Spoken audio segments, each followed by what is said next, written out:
मी विकास Shinde YouTube चॅनलवर आपलं सर्वांचं स्वागत आहे। आज आपण एक वेगळ्या विषयावर चर्चा करणार आहोत। आज मुंबई बदलापूर या ठिकाणी MD सर्वदे यांच्याशी आपण चर्चा करणार आहोत।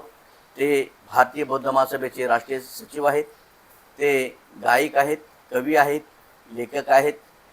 त्यांनी बरीच पुस्तके लिहिलेली आहेत। विशेष म्हणजे मुंबई चेंबूर लाल डोंगर या ठिकाणी यांचं पहिलं वास्तव्य होतं। त्या ठिकाणी प्रतापसिंग बोदडे, लक्ष्मणदादा केदार व MD सर्वदे हे खास जवळचे मित्र होते। त्या ठिकाणी MD सर्वदे राहत होते व जो आंबेडकर चळवळीचा बालेकिल्ला मुंबईमधला होता की ज्या काळी पॅंथर निर्माण झाली त्या काळी त्या ठिकाणाहून 100 गाड्या भरून जायच्या, तेव्हा पॅंथरचे आंदोलन सक्सेसफुल होत होते। अशा चळवळीचे बालेकिल्ल्यामध्ये सर राहत होते व सरांचं धम्म चळवळीमध्ये फार योगदान आहे। सर पायात भिंगरी बांधल्यासारखं धम्माचा प्रसार आणि प्रचार करतात। मी तरी त्यांच्यासारखा प्रचार करणारा माणूस पाहिला नाही। त्यांची सांगण्याची पद्धत व लोकांना कसं आपल्याकडे आकर्षित करून घ्यायचं, धम्म सांगत असताना त्यांचं मन एकवट झालं पाहिजे असा धम्माचा प्रसार आणि प्रसार सर करतात। व आज एक वेगळा विषयामध्ये बाबासाहेबांनी आपल्याला धम्म दीक्षा देऊन आज 70 वर्षे झालेली आहे। त्या 70 वर्षामध्ये आपल्या धम्माची प्रगती झाली का अधोगती झाली ह्या विषयावर आपण चर्चा करणार आहोत। आर्थिक बाजूमध्ये आपली तर थोडीफार आपली प्रगती झालेली आहे, पण धम्मामध्ये आपली एवढी प्रगती आज दिसत नाही आहे। म्हणून आज सरांबरोबर आपण त्या विषयावर चर्चा करणार आहोत। नमो बुद्धाय, जय भीम सर। नमो बुद्धाय, जय भीम। आज धम्माला 70 वर्षे पूर्ण झालेली आहेत, पण या 70 वर्षामध्ये आजही लोक धम्माचं आचरण करीत नाहीत। याचे कारण कोणते? विश्व कल्याणाचा मध्यम मार्ग दाखवणारे करुणासागर तथागत भगवान बुद्ध, बोधिसत्व परमपूज्य भारतरत्न डॉक्टर बाबासाहेब आंबेडकर या महामानवाला अभिवादन करून the Buddhist society of India तथा भारतीय बौद्ध महासभा या संस्थेच्या प्रमुख आदरणीय महाउपासिका मीराताई आंबेडकर, कार्याध्यक्ष भीमराव आंबेडकर, संस्थेचे सल्लागार आदरणीय बाळासाहेब आंबेडकर यांच्या धार्मिक, सामाजिक, शैक्षणिक कार्याला अभिवादन करून आदरणीय विकासजी शिंदे चॅनल चे प्रमुख विकास शिंदे या ठिकाणी आज आलेले आहेत आणि त्यांनी धर्मांतराचे 70 वर्ष या विषयावरती बोलण्यासाठी मला सांगितलेलं आहे। बंधूंनो आणि भगिनींनो, 13 ऑक्टोबर 1935 साली नाशिक जिल्ह्यामध्ये येवले मुक्कामी डॉक्टर बाबासाहेब आंबेडकरांनी आपल्या समाजाची एक परिषद घेतली होती आणि या परिषदेमध्ये डॉक्टर बाबासाहेब आंबेडकरांनी धर्मांतराची घोषणा केली की मी धर्मांतर करणार। मी हिंदू म्हणून जन्माला आलो तरी हिंदू म्हणून मरणार नाही। कोणत्या धर्मात, कोणत्या जातीत जन्माला यावं हे माझ्या हातचं नव्हतं, पण कोणत्या धर्मात मरावं हे मात्र माझ्या हातात आहे। म्हणून मी हिंदू धर्मात जन्माला आलो असलं तरी मी हिंदू धर्मात मरणार नाही। बाबासाहेबांनी घोषणा केल्यानंतर या देशामध्ये फार मोठी खळबळ मांडली की बाबासाहेब आंबेडकर कोणत्या धर्मात जाणार। या देशातले मुस्लिम समाजाचे 3 नवाब, हैदराबादचे निजाम, गुलबर्ग्याचे निजाम, फतेपूरचे निजाम हे 15 कोटी रुपयाचे गोणी घेऊन आले होते आणि तुम्ही मुस्लिम धर्मामध्ये या, आम्ही साऱ्या सुविधा तुम्हाला देतो। त्याचप्रमाणे ख्रिश्चन लोकांची राजवट चालू होती। त्यांनी तर बाबासाहेब आंबेडकराला सांगितलं होतं आम्ही रोटी, कपडा, मकान साऱ्या सुविधा देतो, तुम्ही आमच्या ख्रिश्चन धर्मामध्ये या। जैन धर्माचे लोक, विविध धर्माचे लोक बाबासाहेब आंबेडकरांना विनंती करत होते, परंतु बाबासाहेब आंबेडकराला कुठल्याही आर्थिक फायद्यासाठी धर्मांतर करायचं नव्हतं। हे अत्यंत महत्त्वाचं होतं। मग बाबासाहेब आंबेडकराला धर्मांतर का करायचं होतं हे अत्यंत महत्त्वाचं आहे। बाबासाहेब आंबेडकराला या समाजाला मानसिक गुलामगिरीतून मुक्त करायचं होतं, या समाजाला अंधश्रद्धेतून मुक्त करायचं होतं, या समाजाला रूढी परंपरेतून मुक्त करायचं होतं. आणि म्हणून बाबासाहेब आंबेडकराला धर्मांतर करायचं होतं. आर्थिक फायद्यासाठी धर्मांतर करायचं असतं तर त्यांनी त्या निजामाचे 15 कोटी रुपये घेतले असते, ख्रिश्चन धर्माचे ऑफर स्वीकारले असते. परंतु त्याने या सगळ्या आमिषाला बळी न पडता भगवान बुद्धाचा धम्म घेण्याचं ठरवलं. त्याचं कारण असं होतं, या जगात कोणी दैववाद सांगितला, कोणी देववाद सांगितला, कोणी वर्णवाद सांगितला, कोणी वर्गवाद सांगितला, कोणी स्वर्गवाद सांगितला, कोणी आत्मवाद सांगितला. परंतु भगवान बुद्ध एक आहेत की त्यांनी मानवतावाद सांगितला. आणि म्हणून डॉक्टर बाबासाहेब आंबेडकरांनी हा मानवतावादी धम्म घ्यायचं ठरवलं. मानवतावाद म्हणजे मानवाच्या हितासुखाची विचारसरणी, मानवाच्या हितासुखाची तत्व प्रणाली, त्याला म्हणतात मानवतावाद. बाबासाहेब आंबेडकरांनी पाहिलं, भगवान बुद्धाचं वाङ्मय वाचलं आणि त्यामध्ये भगवान बुद्धांनी नेहमी माणसाचा विचार केलेला आहे. भगवान बुद्धांनी माणसाला केंद्रबिंदू मानलेला आहे. माणूस डोळ्यासमोर ठेवून त्यांनी आपल्या धम्माची रचना केलेली आहे. माणूस सुखी झाला पाहिजे, तो दुःखापासून दूर झाला पाहिजे, त्याला मानसिक समाधान मिळालं पाहिजे, त्याला शारीरिक समाधान मिळालं पाहिजे, त्याला आर्थिक समाधान मिळालं पाहिजे. या सगळ्याचा विचार भगवान बुद्धाने आपल्या धम्मामध्ये केलेला आहे. आणि म्हणून डॉक्टर बाबासाहेब आंबेडकरांनी भगवान बुद्धाचा धम्म घेतला. भगवान बुद्ध एका गाते म्हणतात, असे वनाच बालान पंडितानाच सेवना पूजाच पूजनीयनं एतं मंगलम उत्तमं. नेहमी चांगल्याची संगत करा, वाईटाच्या संगतीत राहू नका, रिकाम्या उलाढाल्या करू नका आणि आपलं जीवन धम्म मार्गावर आरूढ करा. हे भगवान बुद्धांनी सांगितलं. भगवान बुद्ध नेहमी माणूस हा चांगल्या मार्गावर आरूढ झाला पाहिजे, वाईट कर्मापासून दूर झाला पाहिजे. आणि म्हणून डॉक्टर बाबासाहेब आंबेडकरांनी हा भगवान बुद्धाचा धम्म घेतला.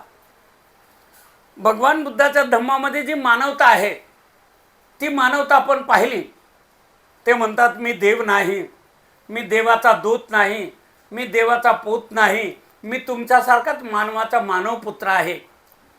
माझी पूजा करू नका, तर मी दिलेला जो मार्ग आहे त्या मार्गावरती आचरण करा, त्या मार्गावर आरूढ व्हा, तर तुम्हाला खऱ्या अर्थानं सुख लाभेल. हे भगवान बुद्ध सांगतात. त्यांनी देव नाकारल्यामुळे त्यांच्या धम्मात आरती नाही, प्रार्थना नाही, नवस नाही, उपवास नाही. मग त्यांच्या धम्मामध्ये आहे वंदना. आणि वंदना काय आहे तर निर्मळ जीवन जगण्याच्या प्रतिज्ञा, निर्मळ जीवन जगण्याचा निर्धार, निर्मळ जीवन जगण्याचा संकल्प हे त्यांच्या वंदनेमध्ये आहे. जे पंचशील भगवान बुद्धांनी दिलेलं आहे त्या पंचशीलमध्ये 5 तत्व आहेत आणि त्या 5 तत्वामध्ये पूर्ण मानवतावाद भरलेला आहे. पानातिपाता वेरमणी शिक्का पदम समादयामी. यामध्ये खून, मारामारी, झगडा करणार नाही अशी प्रतिज्ञा, असा संकल्प आहे, असा निर्धार आहे. अधीन दाना वेरमणी शिक्का पदम समादयामी. कुठलीही छोटी किंवा मोठी कुठलीही वस्तू, न दिलेली वस्तू मी चोरी करणार नाही. अधीन दाना वेरमणी. कारण आपण पाहतोय लोक फसवतात, लोक चोरी करतात, लोक लुटतात, दुसऱ्याची फसवणूक करतात. त्याऐवजी भगवान बुद्धाने या तत्वामध्ये सांगितलं, मैत्री भावना ठेवा. दुसऱ्याच्या वस्तूबद्दल, दुसऱ्याच्या धनाबद्दल आणि दुसऱ्याबद्दल मैत्री भावना ठेवली तर आपल्याला दुसऱ्याची वस्तू चोरण्याची प्रेरणा मिळणार नाही, चोरू वाटणार नाही. आपण जर दुसऱ्याचं धन, दुसऱ्याची वस्तू त्याच्या पाठीमागं रक्षण केलं तर तो आपल्या पाठीमागं आपल्या धनाचं, आपल्या परिवाराचं रक्षण करेल.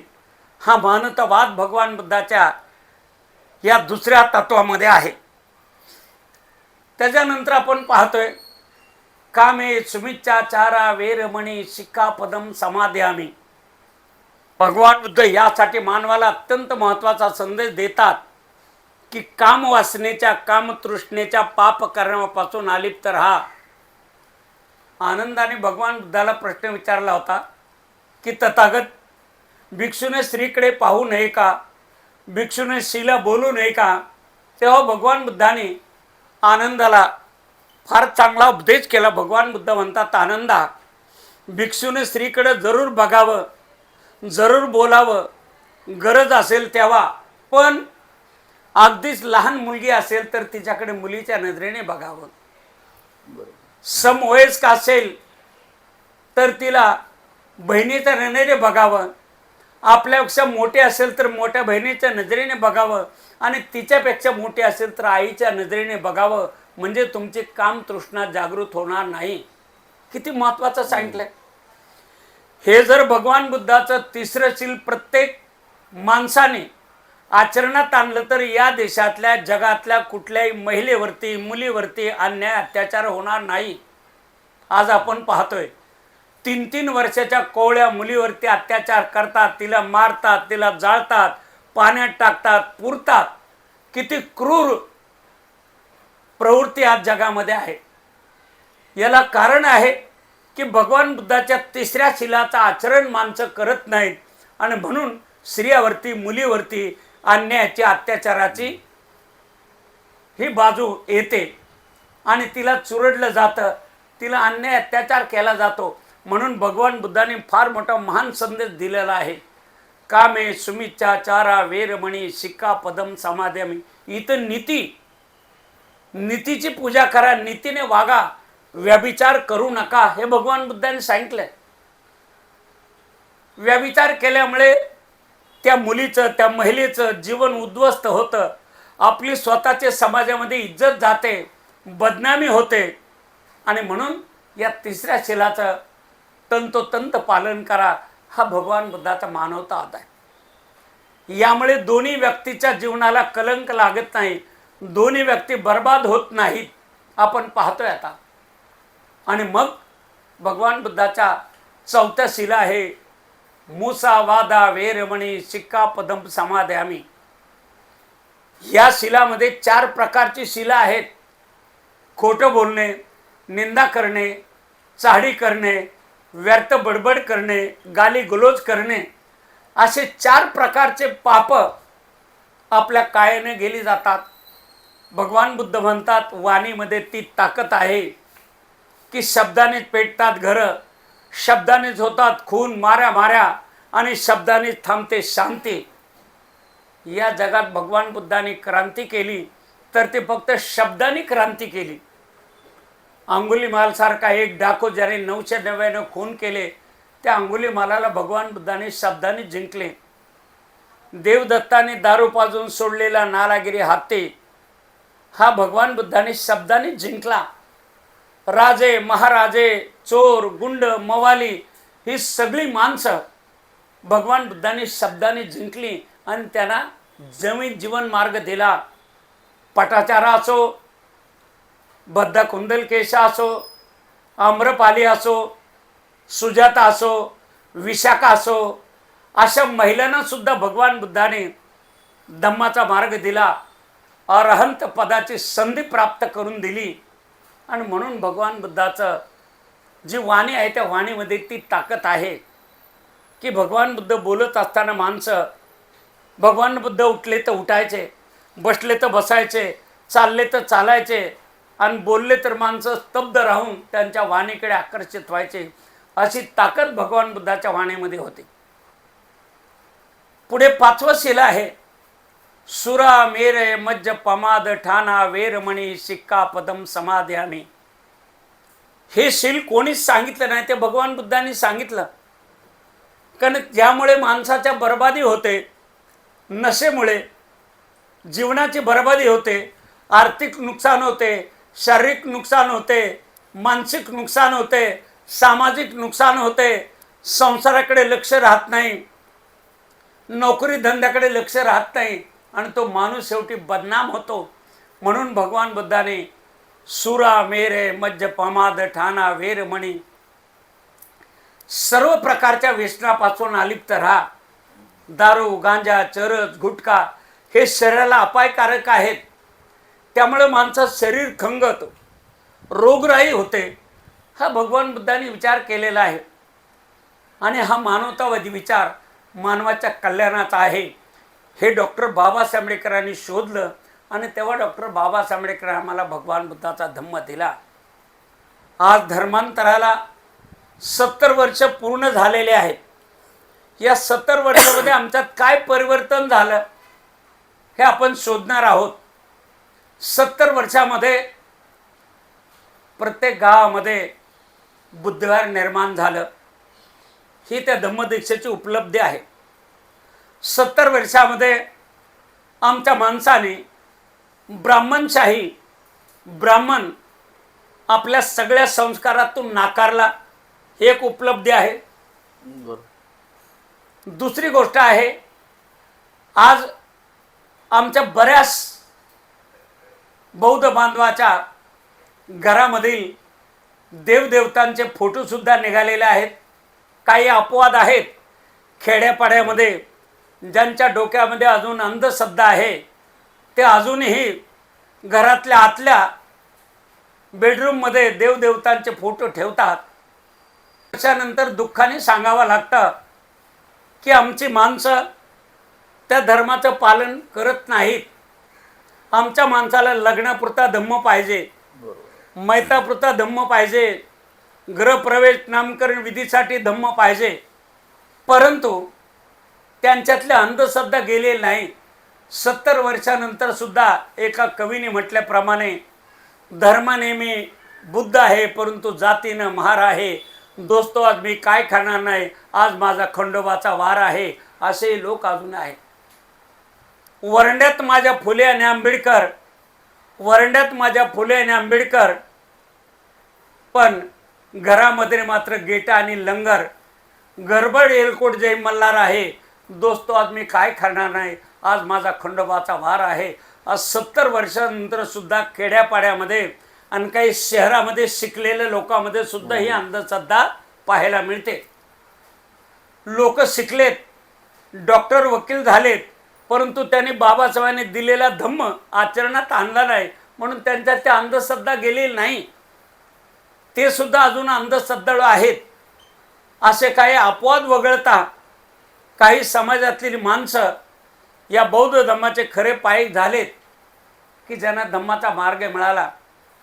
त्याला कारण काय आहे तर भारतीय बौद्ध महासभा, या बौद्ध महासभेने गेले 70 वर्षापासून बौद्धाचार्य शिबिरं, श्रामणेर शिबिरं, उपासिका शिबिरं, महिलांची शिबिरं, मुलांची शिबिरं, अंधश्रद्धा निर्मूलन शिबिरं, असे विविध विषयावरती शिबिरं आयोजित केली जातात. आणि या शिबिरामधून त्या माणसाचं परिवर्तन होतं आणि तो अंधश्रद्धेतून मुक्त होतो. परंतु जी माणसं गेल्या 70 वर्षात या धम्म शिबिरात बसत नाहीत, बुद्धविहारामध्ये जात नाहीत, धार्मिक कार्यक्रमात भाग घेत नाहीत, अशा माणसाला धम्म माहीत पडत नाही. आणि म्हणून खरी गरज आहे की आमच्या प्रत्येक माणसाने बुद्धविहारात गेलं पाहिजे, प्रवचन ऐकलं पाहिजे, धार्मिक ग्रंथ वाचले पाहिजेत.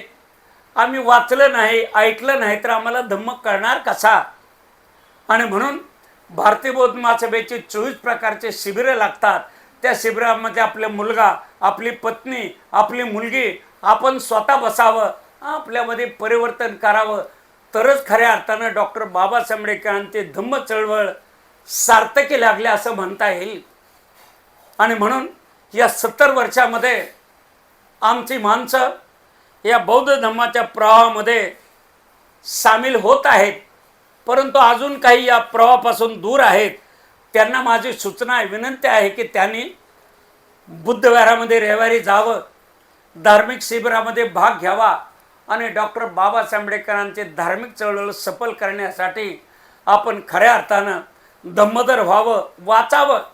डॉक्टर बाबासाहेब आंबेडकरांनी भगवान बुद्धांनी त्याचा धम्म हा ग्रंथ दिलेला आहे. हा प्रत्येक बौद्ध माणसाच्या घरात तो ग्रंथ असला पाहिजे.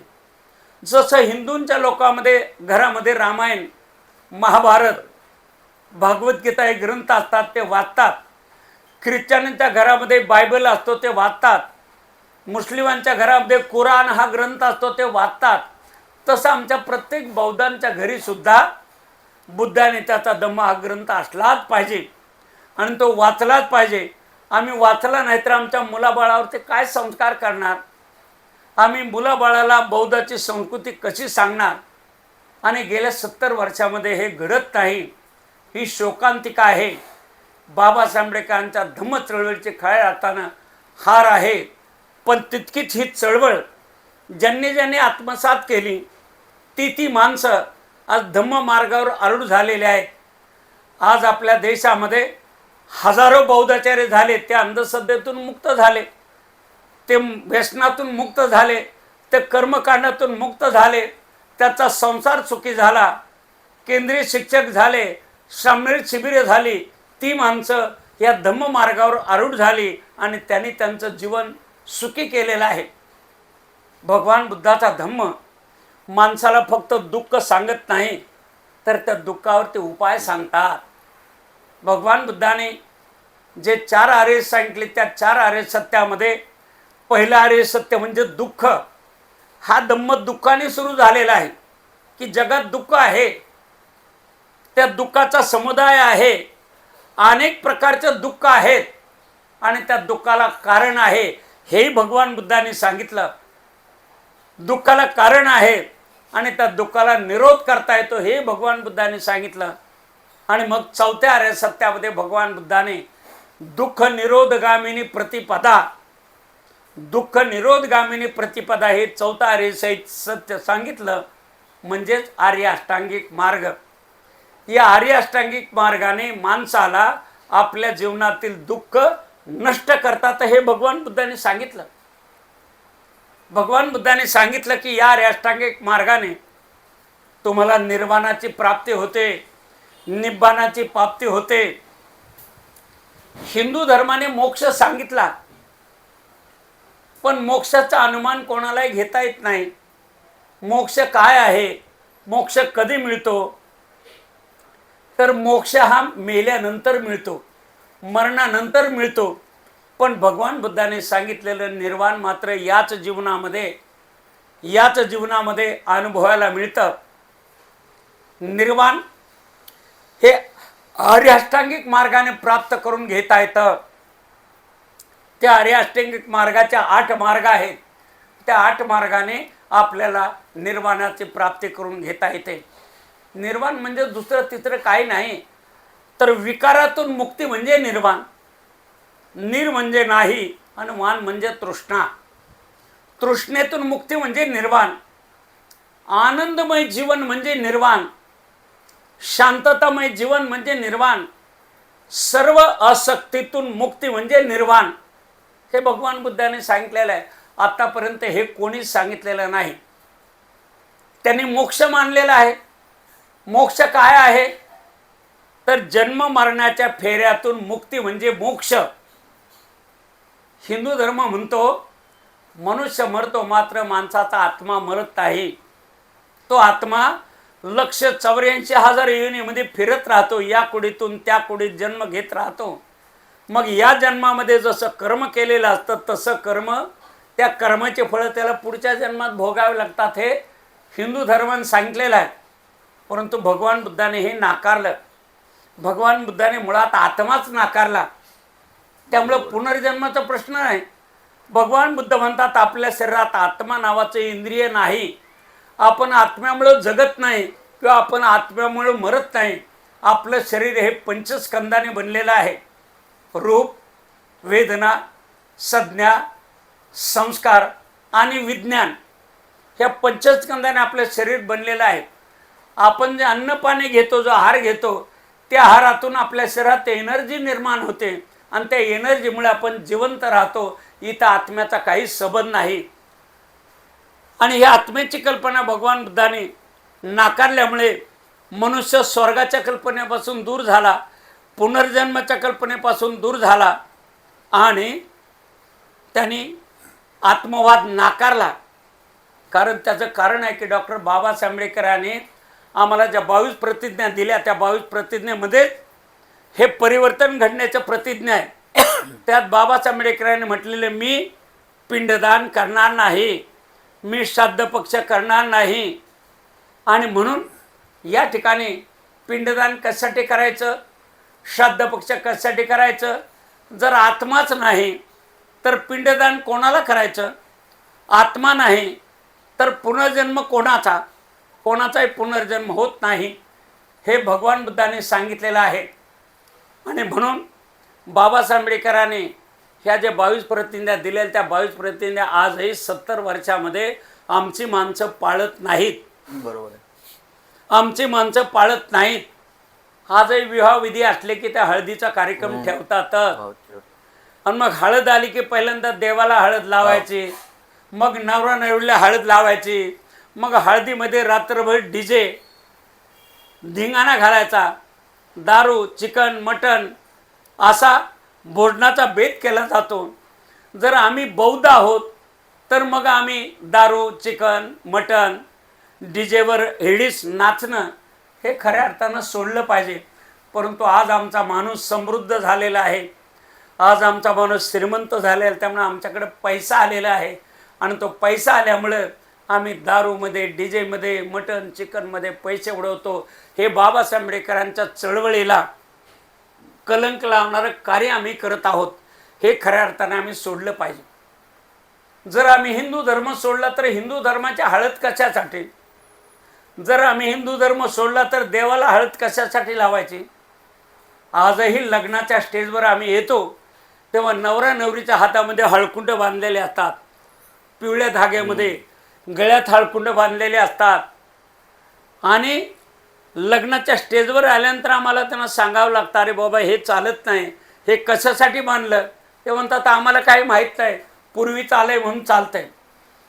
आजही 70 वर्षामध्ये आमची माणसं लग्नामध्ये आम्ही सांगितलं नवरीच्या अंगावर सफेद साडी सफेद ब्लाऊज सफेद बांगडी, परंतु आजही हिरवा चुडात भरलेला असतो.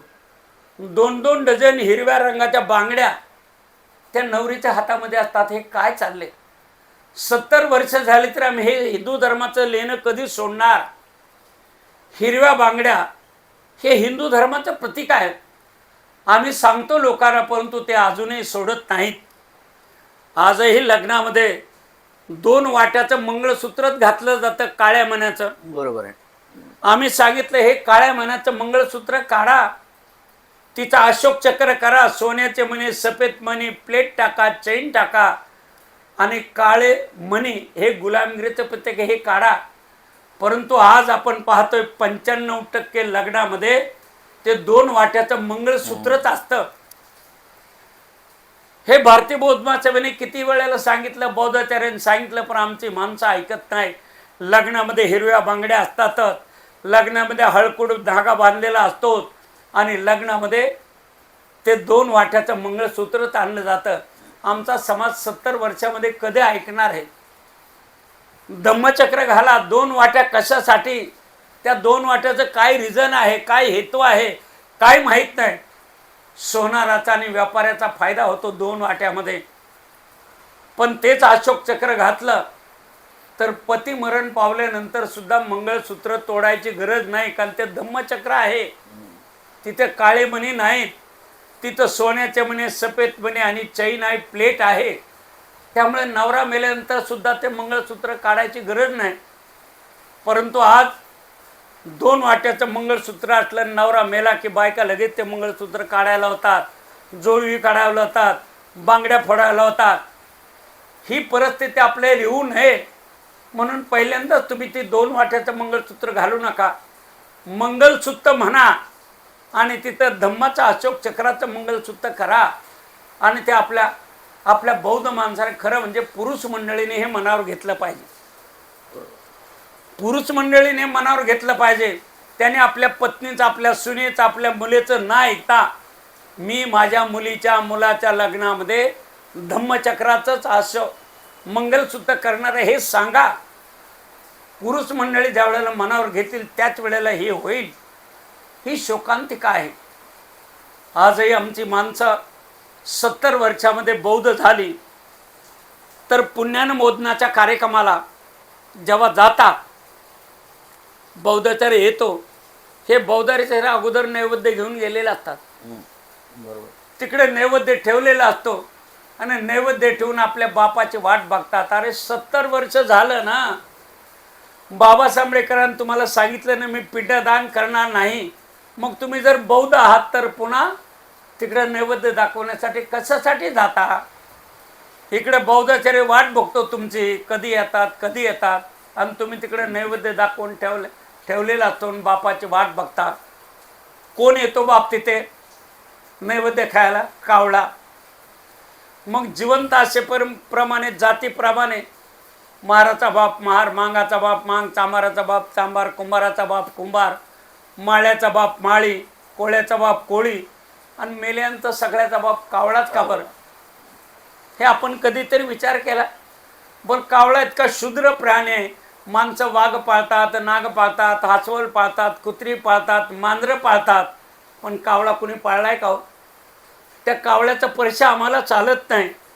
मग आज 70 वर्षानंतर सुद्धा आमच्या माणसाने हे नैवेद्य दाखवणं टाळलं पाहिजे. तिथे बाबासाहेबांच्या प्रतिज्ञा वाचा ना की मी पिंडदान करणार नाही, मग कावळ्याला नैवेद्य दाखवायचा सवाल येत नाही. कावळा जेव्हा नैवेद्य खात नाही तेव्हा तिथे आत्म्याची कल्पना येते. अरे भगवान बुद्धाने आत्माच नाही म्हटलंय, मग आत्म्याची कल्पना कशाला? मग कोण म्हणतो तो विडी ओढत होता विडी ठेवा, पान खात होता पान ठेवा, मटण मच्छी खाता होता मटण मच्छी, हळूच्या एखादा मेहना येतो म्हणतो नाही ते रविवारी हे घ्यायचे ना दारू, मग दारू आणली जाते तरी सुद्धा कावळा नैवेद्य ठेवत नाही. ही आपली या ठिकाणी अंधश्रद्धेची परंपरा कधी सोडायची? गेल्या 70 वर्षामध्ये आपण जी परंपरा पाळत आलो तेच आज धम्मदीक्षेच्या नंतर सुद्धा तुम्ही 70 वर्ष हे पाळत आहात. आणि म्हणून माझी नम्र विनंती आहे की कावळ्याला नैवेद्य दाखवणे, काव काव चाव चाव करणे हे बंद करा. डोकीचे मुंडन करणे, दाढी मिशी काढणे हे बंद करा. बाईच्या गळ्यातलं लगेच मंगळसूत्र तोडू नका, लगेच बांगडी फोडू नका, लगेच जोडवी काढू नका, कारण तिला अगोदर तर दुःख झालेलं असतं आणि तुम्ही लगेच ते करता, त्यामुळे तिला आणखी दुःख देता. 70 वर्षानंतर आपण हे आता थोडं शिकलं पाहिजे. मला काय वाटतं सर की आपण 70 वर्षामध्ये जसं बाबासाहेबांनी बुद्ध आणि त्यांच्या धम्मामध्ये सांगितलं आहे, जे बुद्ध धम्माचं उल्लंघन करतील, जे त्याप्रमाणे वागणार नाही, ह्यांना धम्मशासन झालं पाहिजे. तर अशी व्यवस्था आपल्याकडे निर्माण नाही झालेली आहे. मला असं वाटतं की तशी व्यवस्था जर निर्माण झाली असती ना तर ह्या लोकांनी धम्माचं आचरण केलं असतं. बरोबर. तर ह्यावर आपलं धम्मशासन होणे गरजेचं आहे. जसं मुसलमानामध्ये जर त्यांचा हिरो असेल कोण असेल तर त्यांच्या धर्माप्रमाणे वागले ते फतवा काढतात डायरेक्ट, धर्मातून यांना बाद केलं. म्हणून तसं आपल्याला धम्म व्यवस्था बाबासाहेबांनी सांगितलेली आहे बुद्ध धर्म, ते आपण करू न शकल्यामुळे मला तर वाटतंय हे अशी परिस्थिती आहे. ते म्हणतात माध्यमातून दीक्षा दिली. बरं बाबासाहेबांनी पंचायत निर्माण केली तर ती 3 जिल्ह्यापुरतीच का? संपूर्ण देशामध्ये का नाही? काही नाही. बरोबर आहे. आज मीराताई आंबेडकरांच्या, भीमराव साहेबांच्या आंबेडकरांच्या नेतृत्वामध्ये देशाच्या 25 राज्यामध्ये भारतीय बौद्ध महासभेच्या शाखा आहेत. आणि जिथे इथे भारतीय बौद्ध महासभेच्या शाखा आहेत, जिथे ते बौद्धाचार्य आहेत, ते बौद्धाचार्य भारतीय बौद्ध महासभेच्या बौद्ध जीवन संस्कार पाठ ग्रंथाप्रमाणेच विधी करतात. पण ज्यांना बाबासाहेब आंबेडकरांचा संत मंजूर नाही, ज्यांना बौद्ध संस्कार पाठ हे ग्रंथ मंजूर नाही, ते आपले मनमानी करतात. काही भंतेजीची सुद्धा मनमानी चालू आहे. चालू आहे ना. भारतीय बौद्ध महासभेने गेल्या 15 वर्षापासून फळं नाकारली, धागा नाकारला, मडकं नाकारलं, पानं नाकारली. पण आजही काही माणसं, काही भंतेजी ते पाण्याचा तांब्या, ते बी तांब्याचा तांब्या ठेवतात, मडकं नाही. पिंपळाची पानं नाही मिळाले तर आंब्याची पानं ठेवतात. बरोबर. परित्राण पाठाच्या वेळेला धागा बांधतात, मोठा डेरा ठेवतात आणि परित्राण पाठ झाल्यानंतर त्या मटक्यातलं पाणी बाटल्या बाटल्या भरून देतात. हे वास्तव आहे. हे वास्तव आहे. आणि मग परित्राणाचं पाणी म्हणून रोज सकाळी आंघोळ केल्यावर त्या बाटलीतलं 2 चमचे पाणी प्यायचं. मग आमच्यामध्ये हिंदू धर्मात काय फरक पडला? ते काशीचं पाणी प्यायला देतात आणि आमचे भंतेजी परित्राण पाठाचं पाणी देतात. किती वाईट आहे हे ना सर. ही परित्राण पाठ एक अंधश्रद्धा झालेली आहे. आणि हे विदर्भामध्ये जे प्रथा जास्त चालू आहे तिथले भंतीची लोक, कारण आपल्याला बाबासाहेबांनी सांगितलं की पिवळं वस्त्र आपल्यासाठी घातक आहे, भंतेजींनी लग्न लावलं नाही पाहिजे. तुम्ही आशीर्वाद गाता घ्या लग्न लागल्यानंतर, ते तुम्हाला मान्य आहे, पण तुम्ही लग्न नाही लावलं पाहिजे. हे विदर्भामध्ये आता सध्या भंतीजीच्या हाताने लग्न लावलं जातं, पण मी जिथं जातो तिथं मी विरोध करतो. कारण आपल्याला जे आपले गुरुजी आहेत त्यांच्याच हाताने त्यांनाच अधिकार आहे लग्न लावायचा. तर हे विदर्भामध्ये जास्त फॅड आहे, म्हणून हे कुठंतरी बंद झालं पाहिजे. भारतीय बौद्ध महासभेने ठरवलेलं आहे ते परित्राण पाठाच्या वेळेला धागा बांधणे आणि मडकं ठेवणे बंदच केलेलं आहे. मग भंतेजीने हे का चालू ठेवावं? बाबासाहेबांची समता भंतेजीला आवडत नाही का? जर हे भंतेजी असतील तर हे भंतेजी कधी निर्माण झालेत? 56च्या नंतर निर्माण झालेत. बाबासाहेबांनी बौद्ध धम्म दिला नसता तर यांच्या अंगावर चिवर आलं असतं का? बरोबर. पण आम्ही असं बोललो की भंतेजी चिडतात. भंतेजी सांगतात भारतीय बौद्ध महासभेची माणसं आमच्यावर टीका करतात, आम्ही भंतेजी म्हणजे मोठी माणसं आहोत, आम्ही गुरु आहोत. जरूर तुम्ही गुरु आहात, परंतु बाबासाहेबांच्या विचारातून धम्माचा प्रचार करा. बाबासाहेबांनी सांगितलेल्या मार्गातून धम्माचा प्रचार करा. हे परित्राण पाठ घेणं आणि लोकांना पाणी देणं हे अंधश्रद्धा थांबवा. अहो त्यांनी गाथा तयार केली, प्रसाद घ्यावा सर्व मिळून नंतर घ्यावे शिलाचे पाणी. काय चाललंय? प्रसाद आहे का आपल्यात?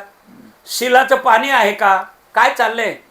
आणि मग भोळी बाबडी माणसं टाळ्या वाजवतात आणि ते गाणं म्हणतात, प्रसाद घ्यावा सर्व मिळवणी नंतर घ्यावे शिलाचे पाणी.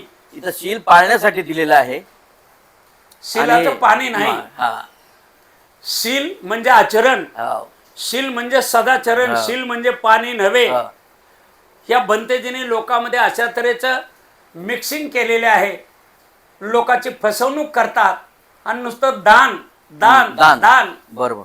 चिवर दान द्या, प्रत्येक विधीला दान द्या, प्रत्येक विधीला चिवर दान द्या. किती चिवर घेणार? चिवर ते काय करतात, चिवर दान पुन्हा नाही म्हणते, चिवर नको आम्हाला, आता भरपूर झाले, आम्हाला तुम्ही पैशाचं दान करा. म्हणजे ह्यांना फक्त ध्येय ह्यांचं पैसे कमवायचं आहे, धम्माचा प्रसार आणि प्रचार करायचं ध्येय नाही. ह्यांच्या प्रॉपर्टी आहेत या भिक्खूंच्या, तिकडे ते घरं बांधतात, चिवर उतरून आपल्या गावाला जातात. अशी धम्माची परिस्थिती आहे. या भिक्खून लोक, जसं बाबाचं म्हणलं धम्माला ग्लानी येईल, या भिक्खूमुळे, ते भिक्खूमुळे सर्व धम्माची ग्लानी इथं भारतात व्हायला लागलेली आहे.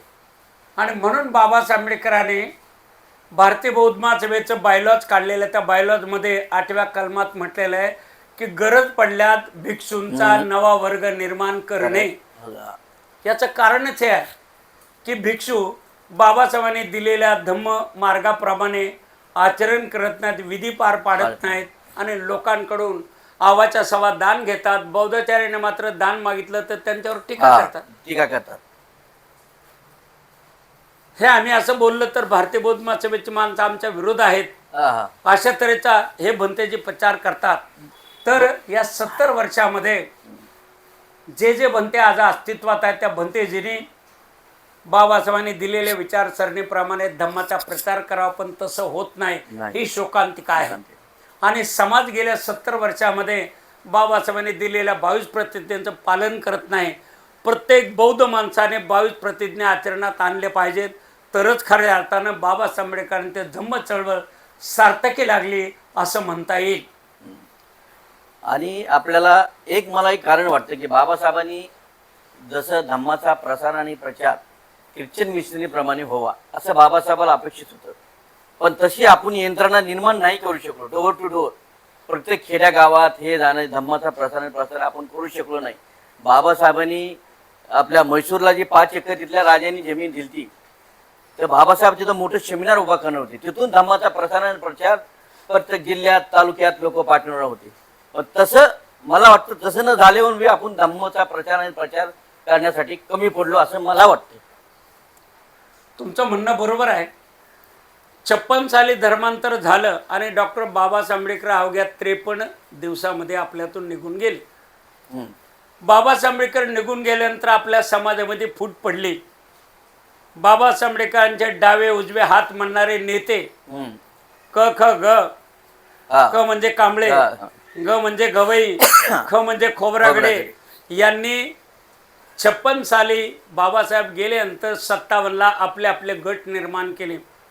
आणि हे गट निर्माण करण्याबरोबर त्यांनी धार्मिक संस्था सुद्धा निर्माण केल्या. BC कांबळेंनी बुद्ध शासन सभा सुरू केली, RD भंडाऱ्यांनी अखिल भारतीय बौद्ध महासंघ निर्माण केला, कोकणातील लोकांनी बौद्ध पंचायत समिती निर्माण केली आणि भिक्षूंनी वेगळे वेगळे संघ निर्माण केले. आणि त्यामुळे बाबासाहेब आंबेडकरांचं स्वप्न होतं की ख्रिश्चन मिशनरीप्रमाणे डोर टू डोर गावागावामध्ये धम्माचा प्रचार करायचा, हे बाबासाहेबांचा संकल्प होता. तो संकल्प ह्या गटातटाने अस्तित्वात आला नाही. जर हे नेते मंडळी सगळे एकत्र राहिले असते, एक जीवाने काम केलं असतं, तर आर्थिक सोच या संस्थेकडे राहिला असता, मानसिक सोच या संस्थेकडे राहिला असता, कार्यकर्त्याचा सोच या संस्थेकडे राहिला असता आणि मग बाबासाहेबांच्या स्वप्नाप्रमाणे मिशनरीप्रमाणे आपल्याला हे काम करता आलं असतं. पण याला कारण झालं आमच्या समाजात पडलेले गट-तट. या गट-तटामुळे राजकीय कार्याला सुद्धा खीळ बसली आणि धम्म कार्याला सुद्धा खीळ बसली. आमच्यात एकता राहिली नाही, एक विचार राहिला नाही, कोणी कुणाचा ऐकत नाही. आमचे लक्ष्मण दादा केदार म्हणतात की बाबासाहेबांच्या नंतर या नेत्याने आपल्या समाजाची धूळदाण कशी केली. एकात एक नाही बापात लेख नाही, अशी भीमाची ही बाळ, संसाराची केली राळ राळ, याने तोंडाला फासलंय काळ. आज पाहतोय आपण आमच्या नेत्यामध्ये एकता नाही, आपल्या नेत्यामध्ये एक विचार नाही आणि म्हणून ही धम्म चळवळ सुद्धा एका विचाराने चालत नाही. त्याचं कारण आहे की आमच्या समाजामध्ये फूट पडलेली आहे. बरोबर. आजही गवईचा गट वेगळा आहे, खोब्रागडेंचा गट वेगळा आहे, BCचा गट वेगळा आहे, बाळासाहेब आंबेडकरांचा गट वेगळा आहे, आठवल्यांचा गट वेगळा आहे. अशा अनेक गट आहेत. कॉम्प्युटर कमी पडेल इतके गट आमच्यात निर्माण झाले. आणि हे बाकीचे राजकीय गट या धार्मिक संस्थेला मानत नाहीत, त्यांना धार्मिक कार्याचे काही घेणं नाही, ते फक्त राजकारण करतात. म्हणून बाबासाहेब आंबेडकरांचे धम्म चळवळ 100% गतीने पुढे जावी असं वाटत होतं, ती गेली नाही. त्याला कारण आहे आपल्या समाजातील दुपळी. जोपर्यंत समाज एक होत नाही, एक नेता, एक संस्था, एक ग्रंथ मानत नाही, तोपर्यंत ही धम्म चळवळ पुढे जाणार नाही असं मला वाटतं. बरोबर. आणि एक प्रश्न असा आहे की जे भिक्खू झालेले आहेत ते बाबासाहेबांचा जो बुद्ध आणि त्यांचा धम्म आहे त्याच्यावर धम्माचा प्रचार करीत नाहीत. कारण का, हे कोणते तरी त्रिलोके महासभा असेल, थायलंडचा महायान वज्रयान, त्यांचे तिकडे बाहेर जाऊन ते धम्म दीक्षा घेतात आणि इथं येऊन धम्माचा प्रचार करतात भारतामध्ये. पुन्हा मग एक गफलतीमध्ये काय होतं, मग आपली जी सर्वसाधारण जनता असते ते वाचत नसते आणि ते भंतेजीला घरी बोलवते आणि त्यांनी बुद्धाची धम्मा कधी वाचलो नसतो, तो बाहेरचा धम्म तिथे येऊन सांगतात कर्मकांडावर आधारित बाहेरचे भिक्खू. आणि ते लोक ज्याला अभ्यास नसतो तेच स्वीकार करतात. काही भंतेजी तर तिथं येतात, धम्म देसना देत असताना सांगतात, 12च्या आतमध्ये त्यांना जेवण दिलं की मग नंतर सांगतात, अहो तुमची पुरणपोळी लय चांगली होती, माझ्या आईची आठवण येत होती, तुमच्या हाताला माझ्या आईसारखीच चव होती. मग ह्या लोकांची तृष्णा गेली नाही, त्या उपासकाची तृष्णा काय घालणार आहे ते लोक, भिक्खू लोक. प्रश्न असा आहे, डॉक्टर बाबासाहेब आंबेडकरांनी 54 साली नरे पारीखच्या सभेमध्ये बुद्ध जयंतीच्या भाषणामध्ये सांगितलं होतं की या देशामध्ये, या जगामध्ये भगवान बुद्धाच्या धम्माला पाडलेले खड्डे भगदाडे बुजून मी तुम्हाला गाळीव सोन्यासारखा बुद्ध तुम्हाला देणार आहे. आणि बाबासाहेब आंबेडकरांनी 54 साली बुद्धाने त्याचा धम्म ग्रंथ लिहायला घेतला आणि 56 साली बौद्ध धम्म ग्रंथ लिहून तयार केला. भगवान बुद्धाचा धम्म हा बाबासाहेब आंबेडकरांनी लिहिलेल्या बुद्धाने धम्मा या ग्रंथातूनच सर्व भारतीयांनी स्वीकारला पाहिजे. आम्हाला त्रिपिटकातला बुद्ध नको आहे. बरोबर. त्रिपिटकामध्ये अंधश्रद्धा पसरलेली आहे, त्रिपिटकामध्ये ब्राह्मणांनी केलेली भेसळ आहे. ती भेसळ काढून बाबासाहेब आंबेडकरांनी बुद्धाने त्याचा धम्मग्रंथ लिहिला. जर त्रिपिटक निर्मळ असता, त्रिपिटकामध्ये भेसळ नसती, तर बाबासाहेबांनी बुद्धाने धम्मग्रंथ लिहिला नसता. आणि म्हणून आमच्या भारतातल्या आणि जगातल्या सर्व बौद्ध माणसाने बाबासाहेब आंबेडकरांचा ग्रंथच प्रमाण मानला पाहिजे. बरोबर. हिनयान, महायान, तंत्रयान, मंत्रयान, सहजयान हे सगळे यान बाबासाहेबांनी नाकारलेले आहे. बाबासाहेब म्हणतात मला कुठलंही यान नको आहे, मला हवं आहे नवयान, मला हवं आहे बुद्धयान. कारण ह्या हिनयान महायान पंथामध्ये वेगळे वेगळे अंधश्रद्धा आहे. भगवान बुद्धाच्या महापरिनिर्वाणानंतर 100 वर्षाने या भिक्षूमध्ये 2 गट पडले, हिनयान आणि महायान. त्याच्यानंतर 6 गट पडले आणि त्यानंतर एकंदर 18 गट पडले. आणि मग त्यांचे चिवर वेगळे, त्यांची पूजा वेगळे, त्यांच्या चिवराचे रंग वेगळे, त्या हातात माळा जपायला लागले. तिबेटमध्ये वेगळा धम्म आहे, जपानमध्ये वेगळा धम्म आहे, ब्रह्मदेशात वेगळा धम्म आहे, त्यांची राहण सहन वेगळं आहे, त्यांचे पूजापाठ वेगळं आहे. याचं कारण आहे की जोपर्यंत बाबासाहेब आंबेडकरांच्या एकाच संस्थेला सगळे लोक मानत नाहीत तोपर्यंत आमच्यामध्ये एक सूत्रता येणार नाही.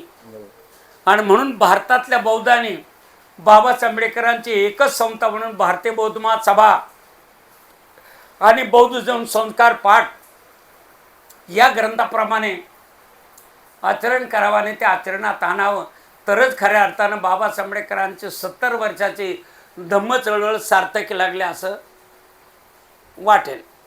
तर हे होते MD सर्वदे यांनी आपल्याला वेळात वेळ काढून जी आज आपल्या संघ धम्माची 70 वर्षे या विषयावर चर्चा केलेली आहे.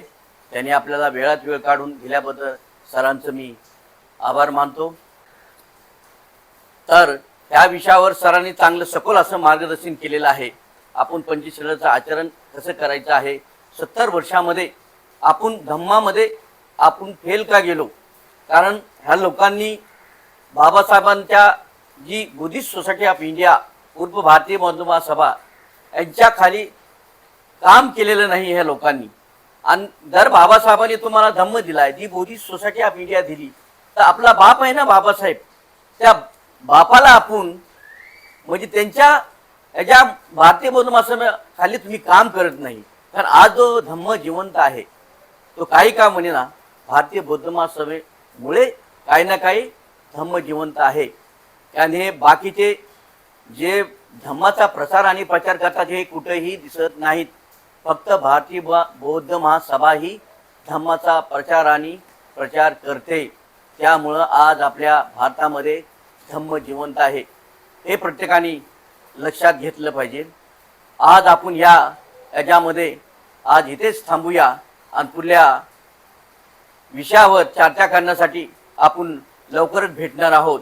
आणि तुम्ही जर चॅनल सबस्क्राईब केले नसेल या चॅनलला सबस्क्राईब करा. नमो बुद्धाय, जय भीम. नमो बुद्धाय, जय